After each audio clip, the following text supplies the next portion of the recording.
Hi, do you know how I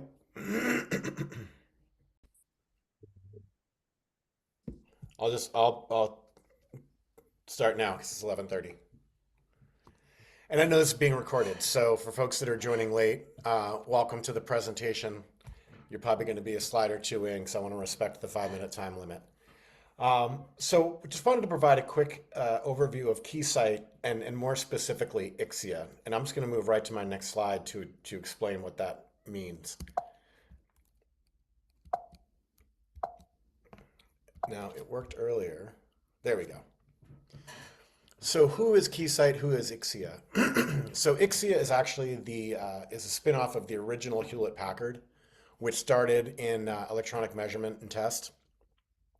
And then Hewlett-Packard spun off Agilent, who you may have heard the name at least. And then Agilent spins off Keysight. And then most importantly, in 2017, Keysight acquires a company called Ixia. What's really significant here is if you go to keysight.com, our corporate parent's website, you're going to see devices that probably won't make sense because they're purpose built for engineers to do test and measurement. So things like oscilloscopes and signal generators and spectrum analyzers. That's not who we are, what we do. What was formerly Ixia, now a division within Keysight, we are focused primarily on network visibility, aka network taps and packet brokers. And I'll get into a little bit more detail there. But just to give you a high-level overview of our footprint in the marketplace, even though Keysight is the 10-ton gorilla in their space, they're not very well known at all in what we do, OSI layer, 7-layer model.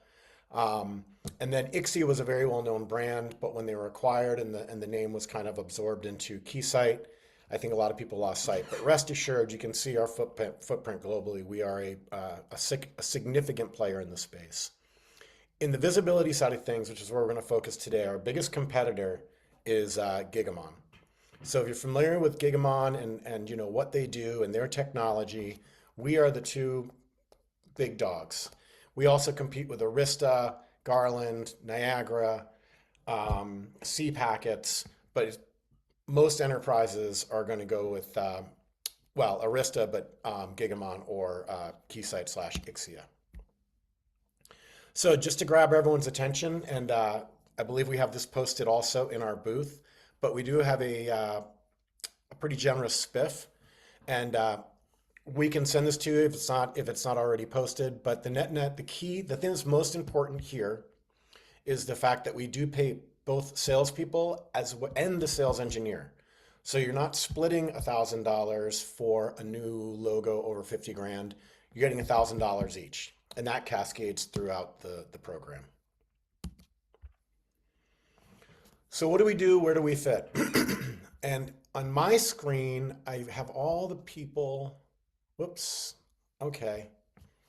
Let me see if I can shrink that. Oh boy, I hit the wrong button. Hopefully you can see on the far right. I know you guys are still seeing my screen probably. Rob, we I can hit a see button it. where I pinned basically you guys can still see the presentation? Yep, we can still see the Okay, presentation and all of okay. the tech partners What's listed on the right. okay? All right, perfect. So what's really significant here are all of the vendors on the right-hand side. So Extra Hop, Corelight, Forescout, Armis, to name a few. They're the tools that are actually doing the real work. We and our competitors, we are the middlemen. We provide them with clean data.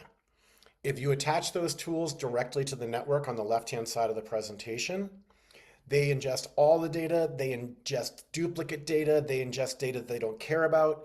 And the way I always like to describe it is, it's hard enough to find a needle in one haystack. It's a lot harder to try and find a needle in one of 5 haystacks. You don't know which one it's in. So we're the ones that are cleaning out all those haystacks that they don't care about, so they can at least try to find the needle in a curated environment of network data. And let me do this. I think maybe I figured this out. Yep. All right. I figured it out. And there. And I think, yeah, I kept it very short. And I don't think we really have time for Q&A. So hopefully that we got the message across. You at least have a high level understanding of who you are, or who we are. I'm sorry. There's my email address. Welcome any questions, requests for additional information, all of that. And I will go ahead and turn it over.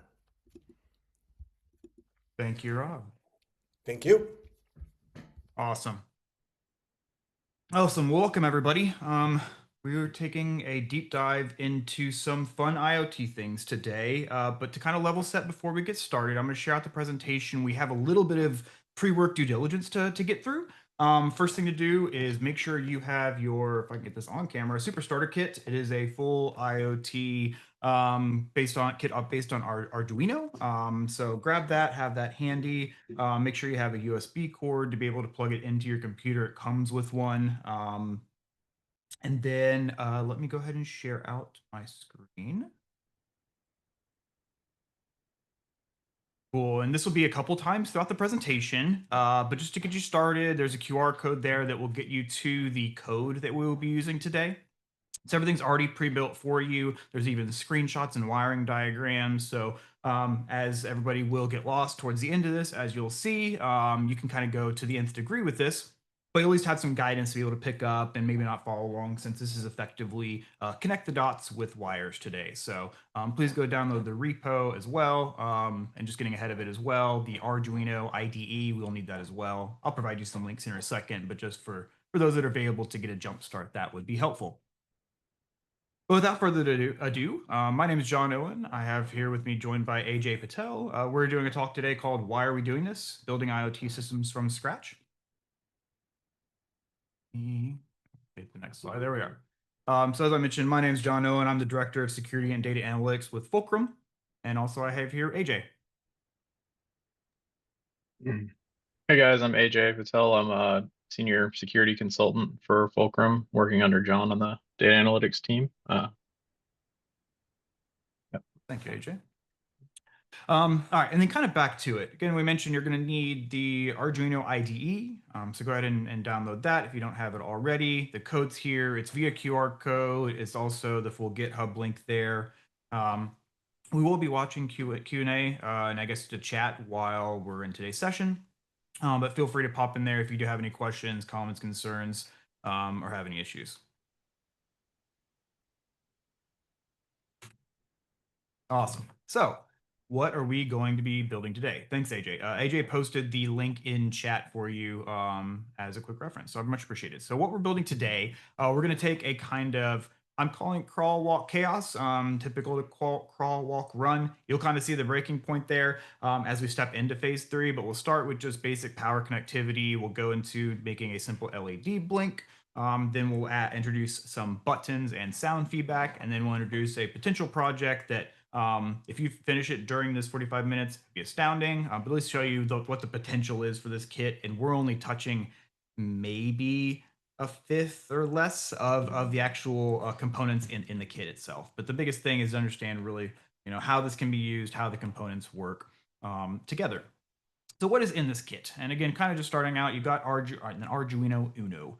This is an Arduino brain chip mounted to a board that provides all of the big brain computational power for the inputs and outputs. Then you have a bunch of supporting casts. So things like breadboards, which we can see down here in the bottom right. There's a big one and a small one. You will be needing that.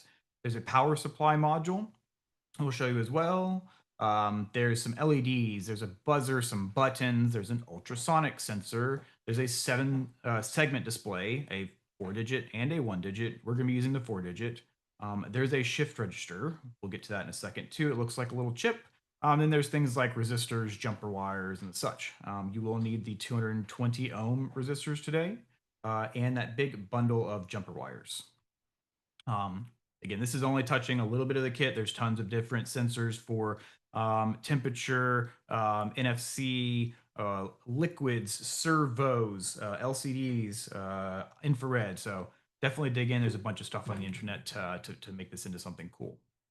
So what is an Arduino? So an Arduino is a microcontroller that reads inputs, processes them, and then controls outputs. It also has a wide variety of development support and hobbyist influence in the DIY space as well. So there's a ton of pre-built code projects and starter and information on the internet to help you out along the way. Generally, it follows the concept of sensor your input, the processor on the Arduino, and then output from the Arduino to something. This is the general guidance for or flow for most every IoT device. So let's get started with some code. Make sure you have the Arduino IDE installed already. What we're going to do is we're going to connect our Uno R3, the Arduino chip. So I'm going to put mine here too. Nice fresh path here. All right, so Arduino, if you're not familiar, is the bigger blue chip. It says Uno on it. Looks like this. Let's say Uno in the middle. There's another one that is also blue that doesn't have the chips and the USB port in it. You don't need that one. If you plug that into your PC, you'll see the light come on. Got myself here. Oh, please camera work. Otherwise, I'm taking this thing off. Cool.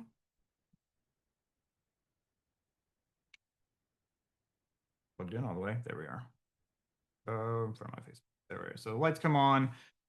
Then when you open up Arduino, you'll go to the top and select your boards. Luckily for us, the Arduino Uno is a default board within the IDE, so you shouldn't have to install anything else. That statement has bitten me before, so apologies if you have to, but it should be a default board. You should be able to select your input device, Arduino Uno on the left side, and then I guess the input device there on the right side for the port. Again, if you have any issues, raise it in chat. Also, a quick Google search can also go a long way for some of the basic stuff. Awesome. Now a quick little pause again. Here's the link again to the GitHub. Told you I'm gonna be having this throughout because it's kind of our main point of focus here. I've got a tiny URL. If you don't want to type it, it's also in chat. Again, make sure you have the kit. Arduino should be connected via USB. Hopefully you've configured the board settings. Should have the GitHub thing ready. You don't need to open any files. You can download the repo if you'd like. If you're good to copy and paste, that's fine too. Arduino IDE is a little bit quirky. You'll see in a second for projects. So if you download it, it's already set up for you. And then you need the massive bundle of wires.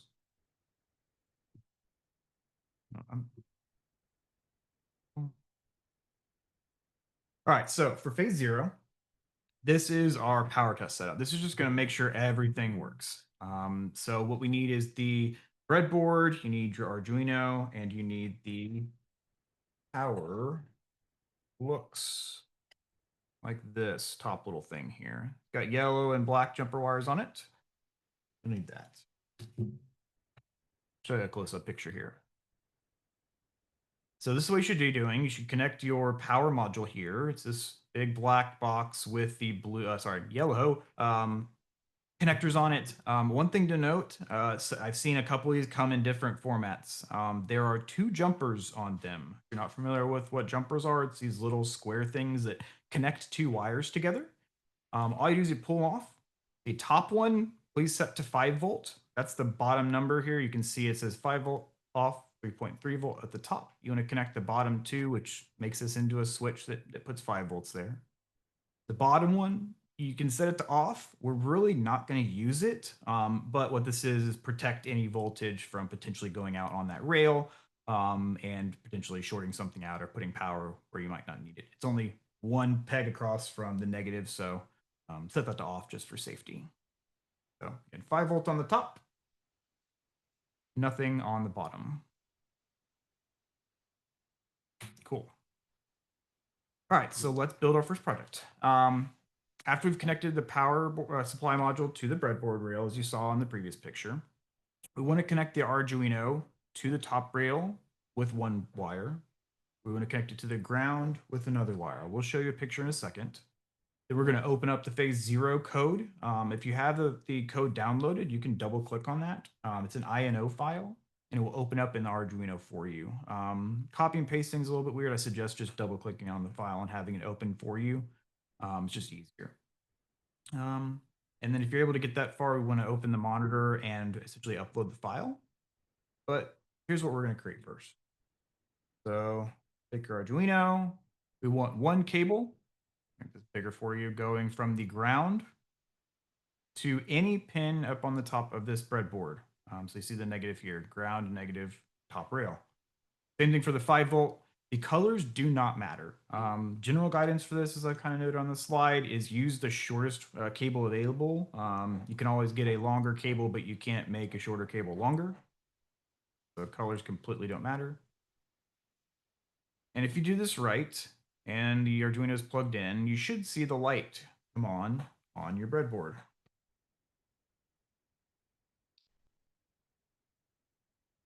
If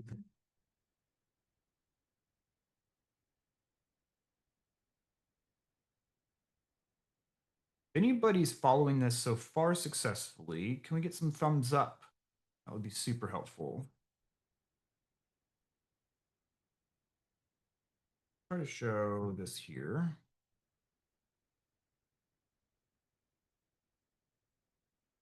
I'd have demos set up here, but if you look very carefully, I have the gray and white. That is not working at all. Sorry, guys.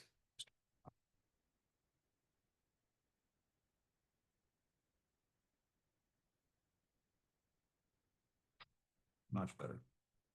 So I have the gray and yellow cables here at the top going to the gray and yellow cables on this thing.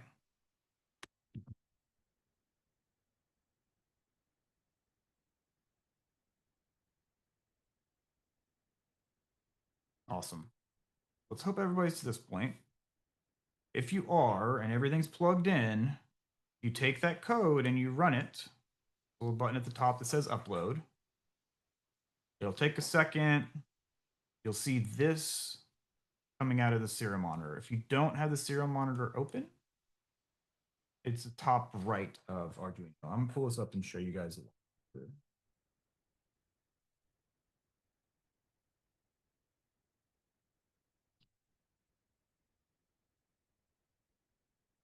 All right, so in Arduino Uno, I've opened up my phase 0 code. My serial monitor is this button way up here on the top right. On the top left, we have verify and upload. You can just do upload if you'd like. It'll say compiling sketch in the bottom, uploading.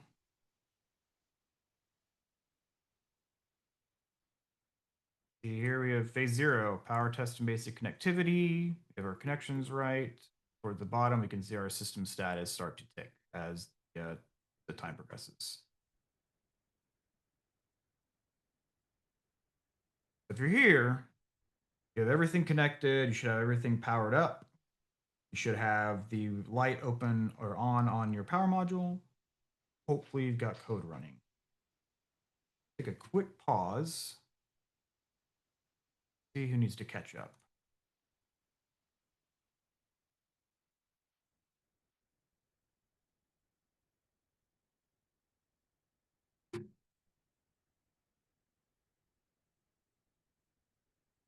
Awesome. Well, moving on.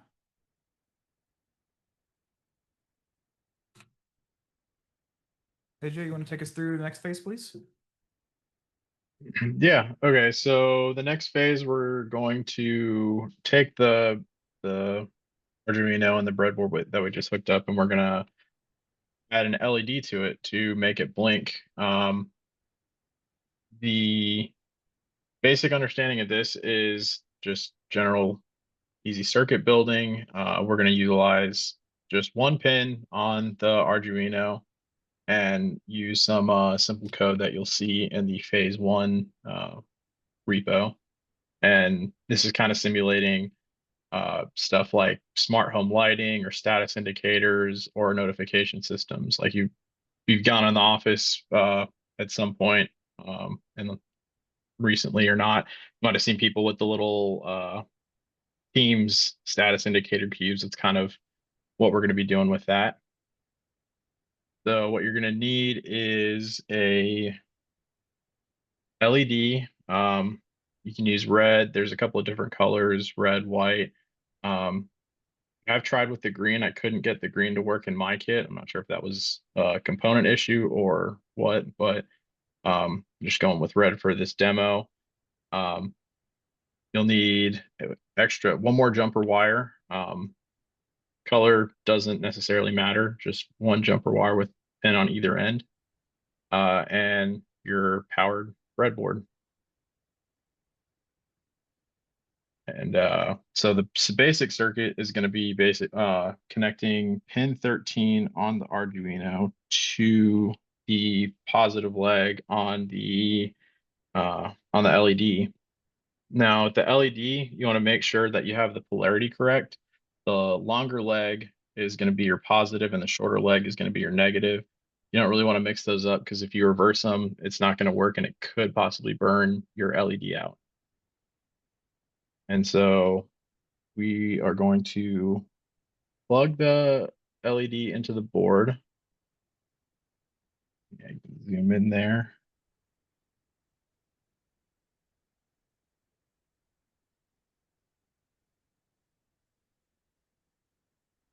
A slight bit of commentary while AJ is doing this. The one we're adding right now is this pink cable from pin number 13. We get some guidance here for where to put things in the breadboard. If you're not familiar with how breadboards are made up, these ones are interesting. They have a top blue rail and a bottom section blue rail that's negative, top red and bottom red for positive. It is split in the middle. So essentially the right side is separate from the left side, and everything along that row is connected except it's split in the middle. And the same thing for all columns for the middle section split in the middle divider.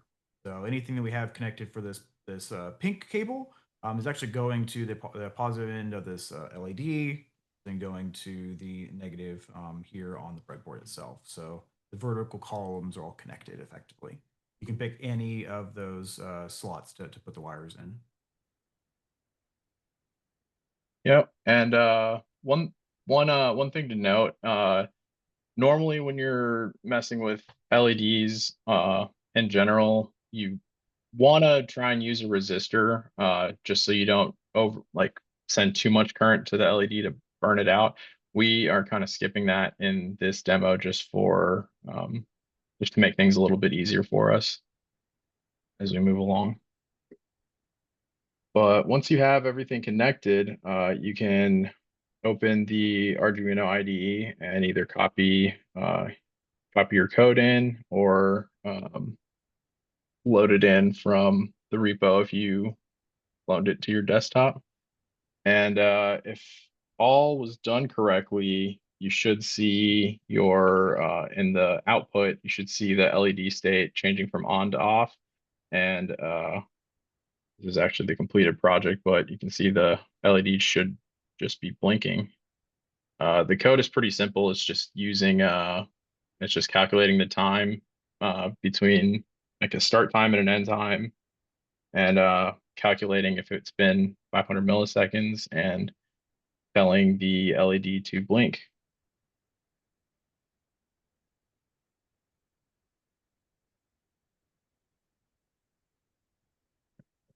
Awesome. See any Watching questions? chat here. Yeah.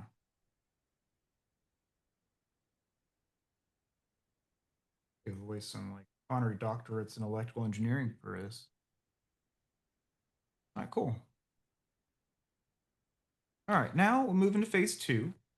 For this one, the goal that we're going to create is effectively having now our button toggle the LED on and off, and we're also going to get some feedback by adding a buzzer. Again, all of these phases are building on each other, so don't rip the stuff off the board. We're just going to add stuff to it. This is going to be reading some digital inputs as well as some analog outputs, but also handling multiple inputs between the button and the LED and the buzzer. So things like light switches, alarm systems, interactive devices as well are potential real-world applications. For this, we need to keep the LED, I used a red, connected. We're going to need to add the little bitty push button. Here it is, a little bitty push button.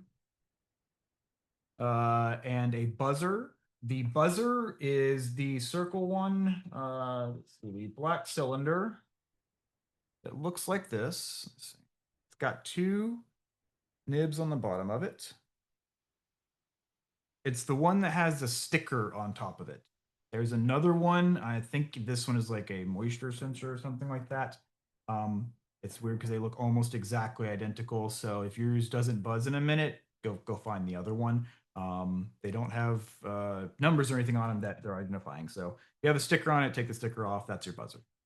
The two wires we're going to add are from pin 7 and pin 8 from the Arduino. The pin 7 is going to go to the buzzer on the positive side. We'll show you where to mount that here in 2 seconds. The pin 8 is going to the button terminal on the, I think, top right quadrant.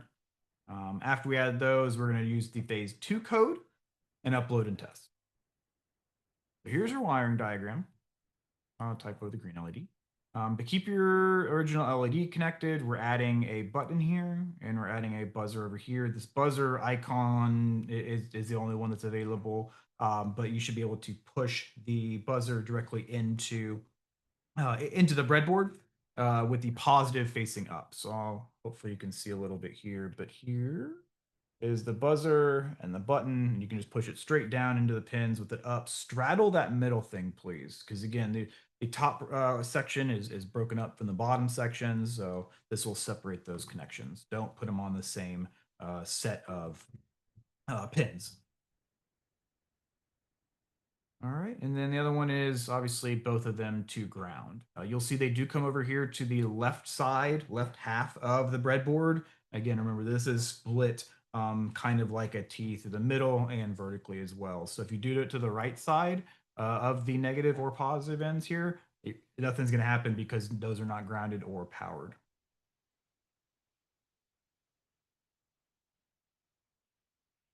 Awesome.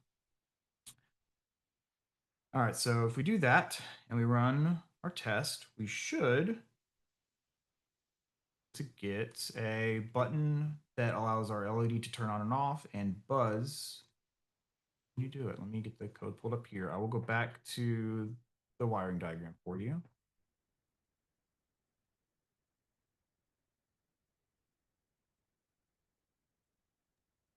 And just a quick note while he's doing that, as far as differentiating between the moisture sensor and the buzzer, I don't know how consistent these kits are, but the buzzer is going to have this little white sticker over it, and the moisture sensor does not when it comes straight out of the box. Yep.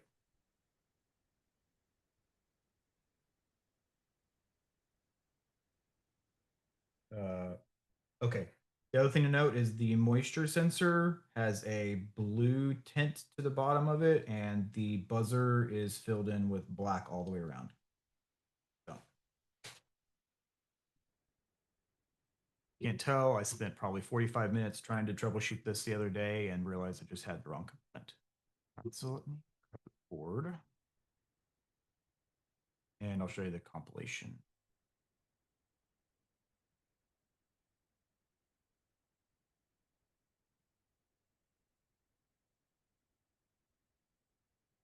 All right, so here is the phase 2 code. Phase 2 button buzzer. Got my Arduino selected here. Upload.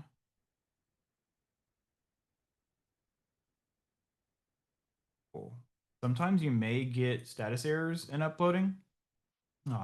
This is really just a keep trying, unplug it, plug it back in kind of situation.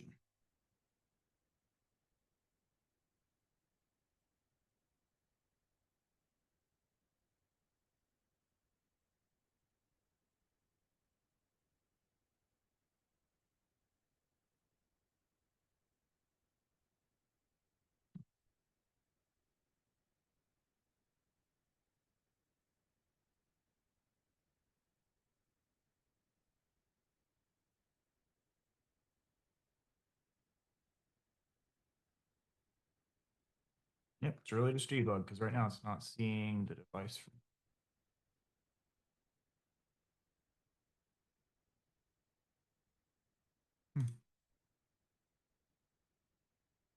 Oh, I can show it on the screen.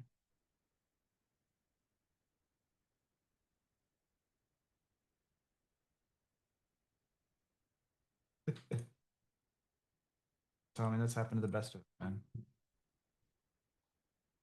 Yeah, that's what took out US East 1. Yeah, sometimes with the Arduino and the IDE, if you like disconnect the USB and plug it back in, it decides it doesn't want to see the input. So it's unplugging the whole Arduino. Sometimes it's just retrying. Yep. Yeah, for me, it was I had to be sharing and then unshare and then it fixed it. So, all right, so got that uploaded now, and with any luck, let's see if this works, AJ. I've got an overhead camera I'm going to try to use, and this is the second to the last, so let's see what happens. Huh?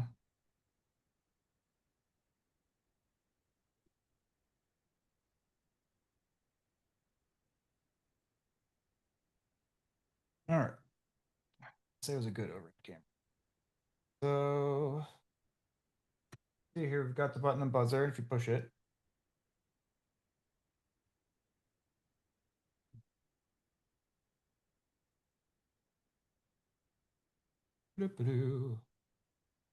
oh, phone's trying to make up my mind for me. Sorry, y'all. Cool. That's supposed to be it. Is like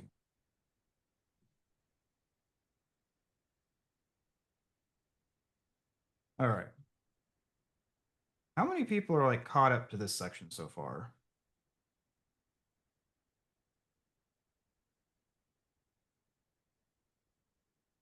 All right, well, ask some questions because this is where we're going to lose just about everybody. I chose to change this from run to chaos because it's a little bit like we were going up on a little bit of an incline in difficulty. Now this is a little bit of a leaps and bounds above. So please, I recommend following this afterwards. It's a pretty fun project to do.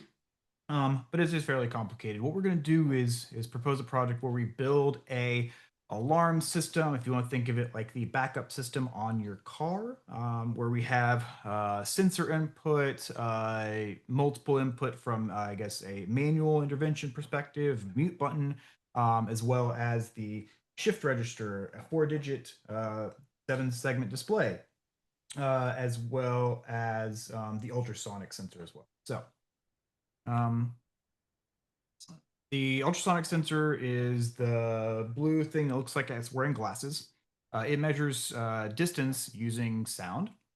We're going to take that feedback from the ultrasonic sensor, feed it to Arduino to calculate the distance, and then have it basically pulse the LED and the buzzer at varying degrees to let you know how close things are, as well as showing the distance on the 4-digit segment display. So again, you do need the ultrasonic sensor, the 4-digit 7-segment display. The shift register, there are two. They both, well, there aren't two shift registers. There are two chips that both look like this. Find the one with the most letters on it. It's HC595. The other one's not a shift register, won't work for you. It is not built into display on this one. Some models they are built into. You'll need the same LED, you'll need the same buzzer and the same button. So keep those from phase 2, and you'll need more of your jumper wires. This one is getting a little crazy. We have to do a bunch of resistors as well as a bunch of wiring to all of our components. These are some of them. The 7-segment display 4-digit is not marked with pins, so you'll have to follow the guide here. Same thing with the, well, not the same thing, sorry. Separately then the ultrasonic sensor, which is noted on each of the pins. So if you need to, I recommend pointing it away from you, which is kind of backwards what this says, but either way, it just kind of gets the wires out of the way of the sensor, which is trying to tell distance. So once we have everything connected, you can upload the code and run with it. Here's the difficulty. All right, let me walk through this for you. And again, all this is posted, all that's on GitHub, including the instructions, the code, and wiring diagrams in multiple formats. We are adding our 7-segment 4-digit display. We're adding our shift register over here to the left side. We need to add 4 resistors. They are 220 ohm resistors. These ones are brown. Yours will be blue. They will be labeled on the tape. I believe they say 220, usually in some fashion of chicken scratch. So if you get those out, it doesn't matter which direction they go, so don't worry about polarity. And all we're doing is using them to connect ports from the 7-segment 4-digit display to the Arduino and to power. To the Arduino via the shift register. So the shift register is actually what powers the 7-segment 4-digit display. So it basically tells which of the items need to get turned on based on a smaller number of inputs so that you don't have to, have the bulk number of inputs and use as many pins on the Arduino. It gets a little funky with how it routes some of the ground and stuff like that, but this is kind of that connect the dots, find a wire, find where it plugs in, and just remember the makeup of the breadboard, right? Vertical, split by middle, split by vertical as well. The other thing to notice is, again, ultrasonic sensor here. I think I had to orientate this so that if you do it like this, it faces you and technically the cables. It's going to get hard. It's just going to buzz at you for a minute. So it'll totally work. Again, just putting something right in front of the ultrasonic sensor. After you upload the code, you'll kind of see it run through its setup, and then your output will be a mixture of the inputs and outputs. So your distance, whether the button has muted the buzzer or not, whether the LED is on or off, and then what is the interval at which it is alerting you. Effectively under, let's see, how do I have this? Yeah, so the LED will light up under 5 centimeters of distance. The buzzer will start beeping at 10 centimeters, and it will go faster and faster and faster as it reaches 2 centimeters. If you don't like the buzzing, you hit the button, it will mute the buzzer, everything else will still operate as designed. Oh. Put this.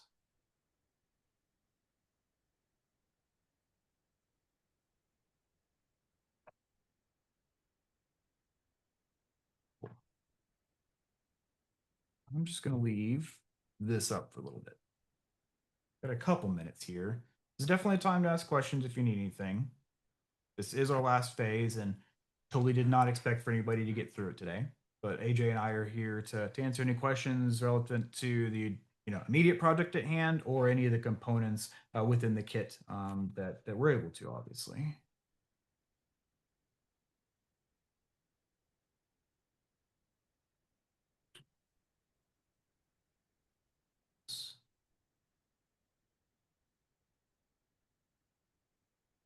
I'm going to share this again.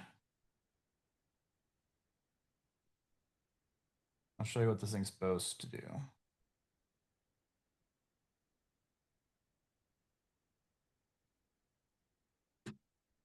Here we are.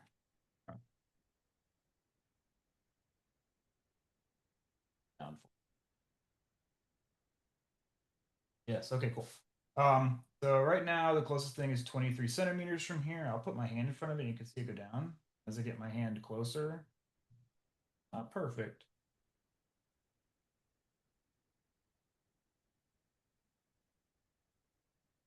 Hit the button. Shouldn't beep anymore.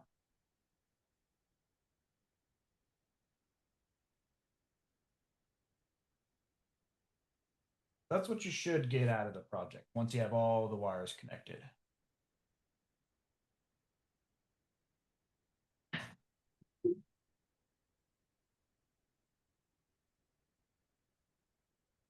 Awesome. And if you decide to go back to this later and you're messing around with it, if you do want to flip the ultrasonic sensor backwards so that it's not facing all of this stuff, you just have to flip the direction of the wires. There is, if you'll be able to show it there.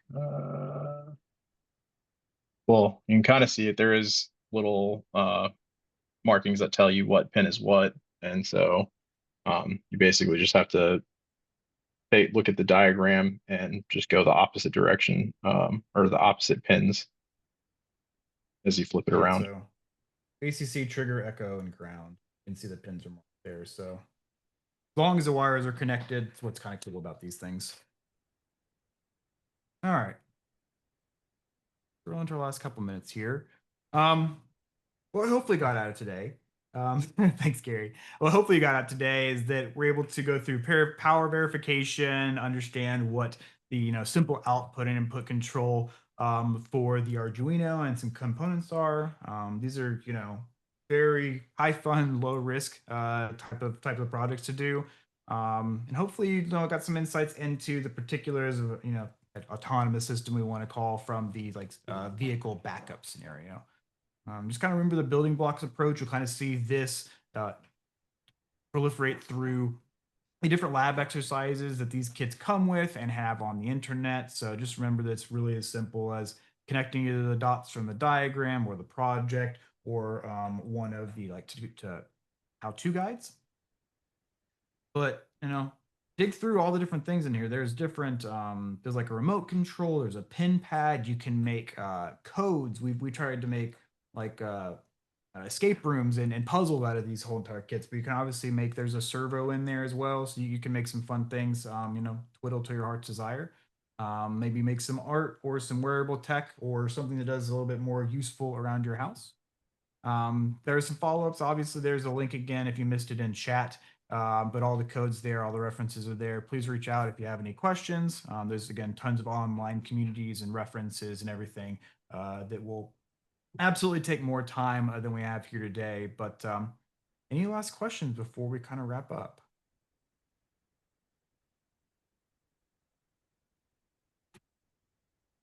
Awesome. Well, it's been a pleasure today. Hope you guys are having a good FCON. We have one more day. So thanks everybody for sticking around. I've been John Owen. With me today has been AJ Patel. Please reach out to us, connect with us over email, LinkedIn, or any of the social medias that we have. Otherwise, we will see you at the next talk. Thanks, everybody. Thank you, John. Yeah. Thank you, AJ. Appreciate it. Thanks, Heather.